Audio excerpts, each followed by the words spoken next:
Hey guys, my name is Kacey and I'm a vocal coach and I am here to teach you how to suck less at singing. And the less you suck, the better you sound. So let's get started.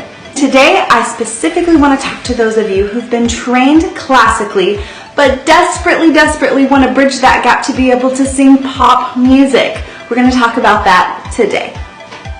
I was trained classically, and so bridging that gap to be able to sing the types of songs that were relevant to my generation and genre specific was very difficult for me because everything came out sounding like an aria.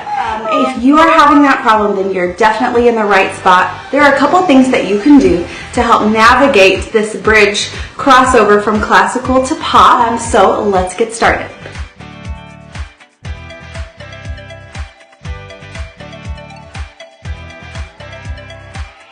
Hey, it's Kacey again. Thank you so much for watching these videos. They're so fun to make. So today we are actually going to start singing. We've done a lot of thinking through some things and talking about ideas, and today we're actually going to start putting them into practice. So here's the deal. We're going to warm up our vocal fry. We're going to use vocal fry. We're going to kind of get some exercises for vocal fry to start using vocal fry. Talk about how you can use vocal fry in your singing, and then how you can use the vocal fry resonance and move it out of its normal register. Okay?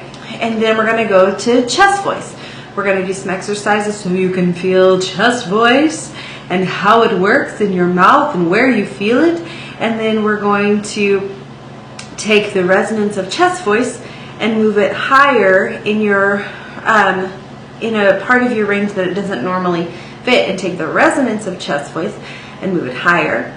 Then we're going to take your middle voice and show you how you can use your middle voice, which is a lot of the nasal cavity heavy, and which feels weird to us because we don't want to sound nasally when we sing. So everyone's scared of using your nasal cavity, but it actually helps transition from chest to head. Some really colorful mixes. You can do a chest mix or a head mix using the kind of pivotal point of your nasal cavity. Is wonderful. And I even use your nasal cavity up a little bit high to blend into whistle register and eliminate some excess air up there, adding some of the idea of vocal fry and the nasal resonance. So that's what we're going to try and do today, kind of show you a couple of things. So we're going to start with vocal fry. When we talked about the registers, we talked about how vocal fry was the lowest of your registers. And if you haven't watched a vocal scope on YouTube or your own, if you've ever had one, I highly recommend going and just watching how the vocal cords work and through a vocal scope. And that can give you some ideas of what the pharynx looks like and what the vocal folds look like when they're moving. But vocal fry, it basically looks like, if you were to look at it through a vocal scope and you were to go, it kind of looks like frying pan full of grease kind of thing. It's kind of like fast, bubbly idea. So, and that's what it's like. Gives your voice traction and start, stop, start, start. I also like to use this, and some people might not, but I don't have like just personally my own makeup and my strengths and weaknesses. I don't really have really fast agility to do super fast runs. I have some students that I cannot believe how they do it. Just the riff? Yeah. Okay.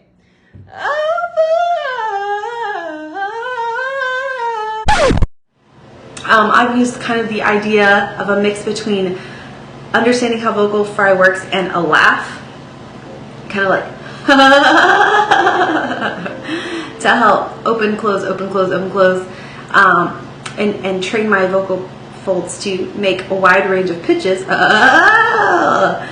while still kind of connecting, releasing rapidly. And so when you're doing riffs, that may help you really get traction going quicker through some of those notes, or at least train you so that when you go back to singing them, you have some more agility and speed that you might not have had before. So anyway, vocal fry is awesome because not only does it help you reach some low notes, which is great, but when you move the resonance of vocal fry through your range, it can eliminate excess air in your higher pitches, and if it can also add some artist style, you know, kind of like, oh, you know, different things like that.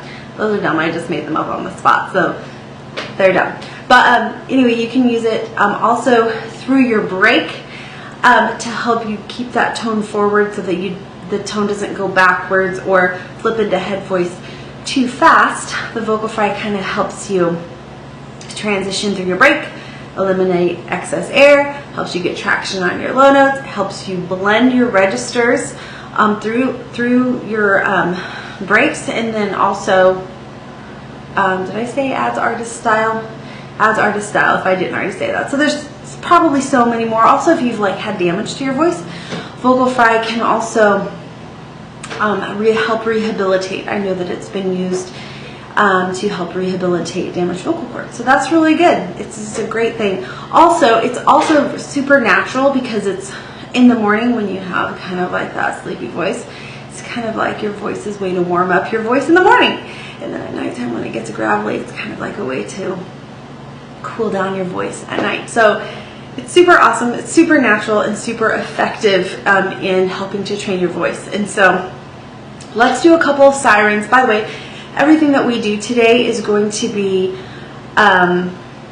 non-piano assisted, so that you don't have to rely on the piano or piano player if you don't play piano to warm up. However, if you do play piano, you can do all of these sirens on a 5-tone scale, or you know, an arpeggio, the 1 3 5 8 5 3 1. You can do all of those and variations of them. So just kind of know that. But for everyone who doesn't play piano or an instrument, I'm going to give you some tools that you can use so you can be warm and ready any place, anytime, with all of your connected mentally to all of your resonating cavities within all of your registers, so that when you're at the karaoke place, you can just sing any song and captivate the crowd.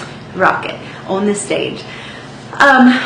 So vocal fry, we're just going to do some sirens, and I always do 3 sirens on each warm up. I do a small one, a wider one, and then the widest one. And on the widest one, I'll release at the top and then slide down. So I'll show you what I mean. So here would be vocal fry in vocal fry's range. Okay, and now I'm going to widen it, vocal fry into chest voice. So so instead of flipping straight into chest voice, right? That's not really chest voice, but your low notes, just a dramatic switch. I'm going to keep vocal fry on it. So okay, kind of just within your range, you're feeling, you know where your low notes are versus where you feel it starting to get high. Do it within your own range, so it's not a specific exact note, it's for your, customized for your voice. Okay, so, and then the third one, you're going to take chest voice from vocal fry, then you're going to take vocal fry through chest voice up into where it will feel like head voice, but you're going to feel your break really drastically, and you're going to want to go like this. Right? You don't want to do that. That's going to defeat the purpose of taking vocal fry resonance through head voice to help navigate through your break, eliminate excess air, and get kind of a new sound up high. A new sound up high. So what I want you to do is, when you get higher, resist the urge to get tighter and spread this way and flip into head voice. Okay, resist the urge, resist the urge, resist the urge. Keep it in your mouth like this.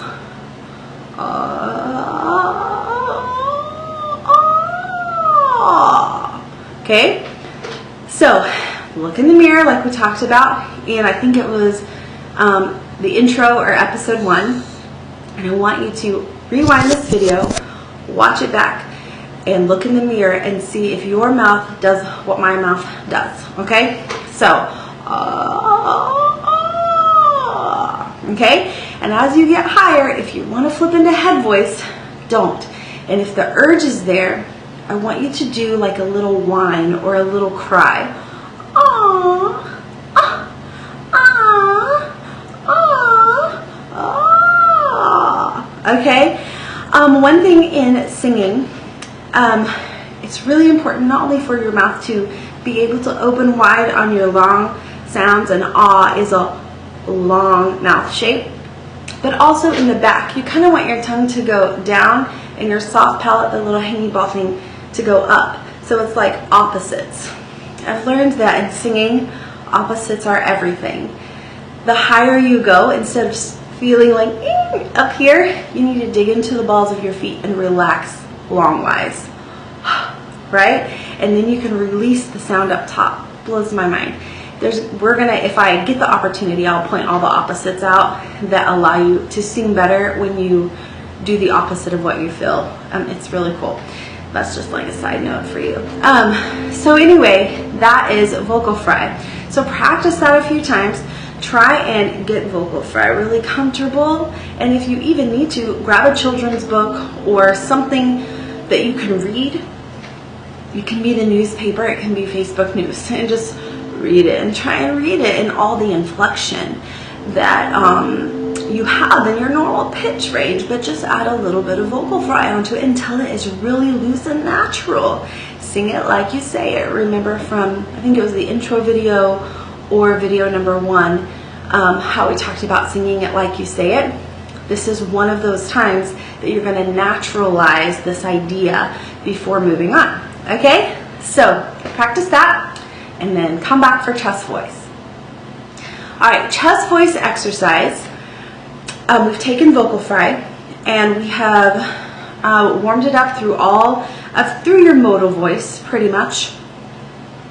And so we've taken the resonance of vocal fry and moved it higher than it would normally go, creating some fun blends and new sounds.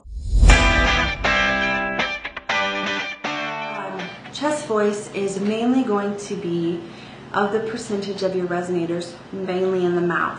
So the way I like to think of it, and it's probably not scientific, but just so you have a picture of what is happening, once the sound from your vocal folds leaves, you want to bounce it off the middle of your pharynx, which is called your oropharynx, and shoot it out the mouth mainly, with just a little bit coming out the nose, just a little bit. So it's ah, okay, ah, and the higher you go, the more percentage you're going to add into the nasal, okay? Your chest voice is basically your talking range. So I want you to kind of think about all of the pitches that you use when you talk. You've got like, whoa, what are you doing? To, oh my gosh, wow. And that note specifically, whoa, the higher you go, when you sing, you're going to want to flip into head voice. But think about, how would I say that in a sentence? I wouldn't go, whoa. I wouldn't all of a sudden switch to head voice just because it was a higher pitch. I would go, wow, and feel how it reverberates out of the mouth. And the higher you go, and just a little bit goes through the nose. Wow, right? I'm not going to go, wow. Okay, so the exercises that we're going to do are we're going to do 3 sirens. We're going to go in your talking range, a small, then wider, and then widest, okay? Ah, easy, no big deal, it's all in the mouth. Now you want to keep that as you go higher, okay? This is probably a high part of your chest voice, so ah, that's going to feel like that yawn, ah, ah. Brett Manning says it's kind of like a real dopey sound, or like you have a cold, the higher you go, I have a cold. Oh my gosh, think about what happens in your throat for you to get that sound. It keeps it in the mouth. The higher you go, the more nasal you're going to add into it, okay? Now, and we'll get to the nasal register here, or using the nasal resonance in your middle register in just a second, but let me hear you go. You hear that? It's in the nose.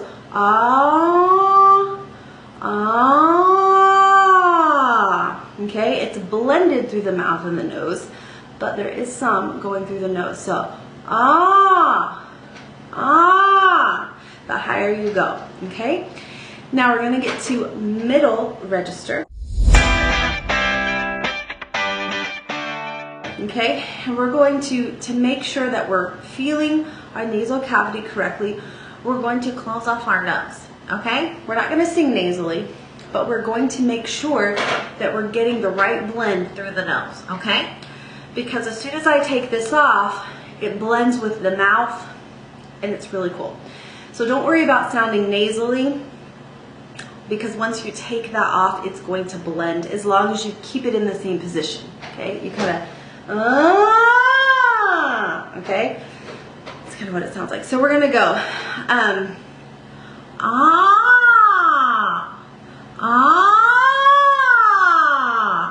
it needs to have that sound, real nasally sound. If it's not vibrating, making a nasal sound, then when you open it up, it's not going to have the right blend.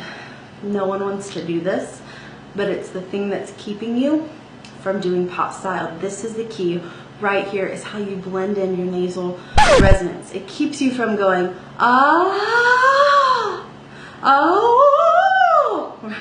it's that missing link, I promise. So,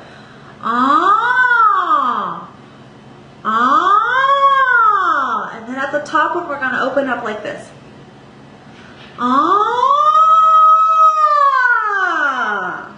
No break, no super tone quality shift from chest to head, because then you're going to practice releasing your nose like this.